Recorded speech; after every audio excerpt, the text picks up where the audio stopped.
So my learning strategy that I chose is changing our study environment.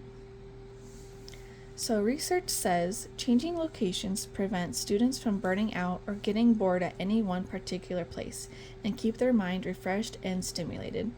So I did notice an improvement in my mood and my focus on my assignments and studying when I found some locations that worked for me, a different change in environment.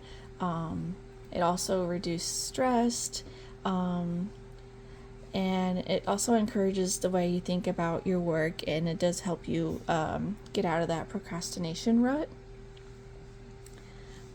Whenever I started to notice my lack of motivation, I would switch up my study routine. I figured out that a local coffee shop was my favorite place to study. So throughout the quarter, I did try a few different locations to see, what worked for me, such as the park on a nice day, even different spots around my house, like at my desk or on my bed, which is not the best place to study. And I even checked out the Rivera Library.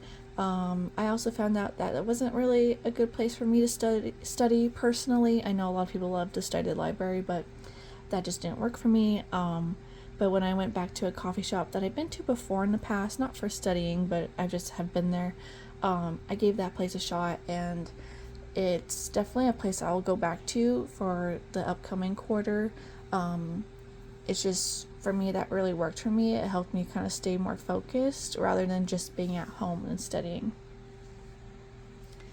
My assessment.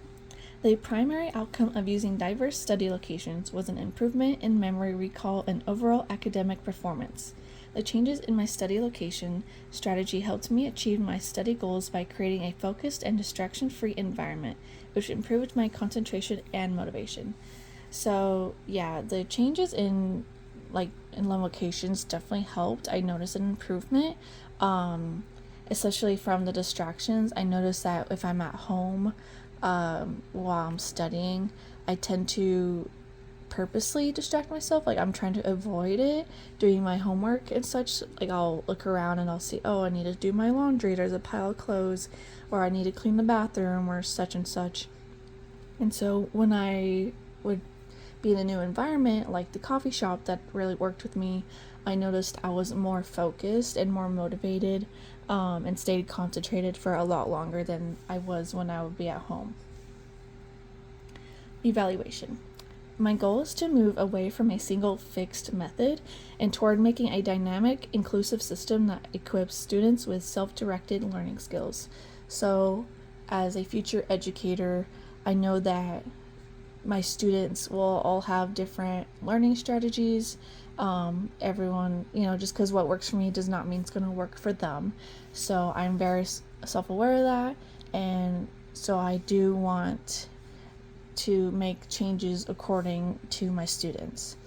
So in revising those study environments, I would create a flexible learning space for my students, because again, not one way is going to fix, is going to help every student in my classes. So I know I need to have a flexible learning spaces so that my students have the freedom to try out new things and find what works for them and what doesn't work for them, so they can succeed in the classroom, as well as minimizing distractions, of course. I want to foster inclusive and collaborative culture. I think that's really important for my students to learn to work with one another and to work individually. It's good. It's a good thing to have, especially when stepping out of school and getting into the real world. It's really important to have those skills. And I also want to format assessment and continuous feedback. I want my students to be able to talk to me and tell me, what worked and what didn't work, what needs improvement. Maybe they have ideas, such and such, to make their learning strategy in classroom more efficient for them to succeed. So I want to learn from my students so I can be a better educator for them. And that is it. Thank you for listening.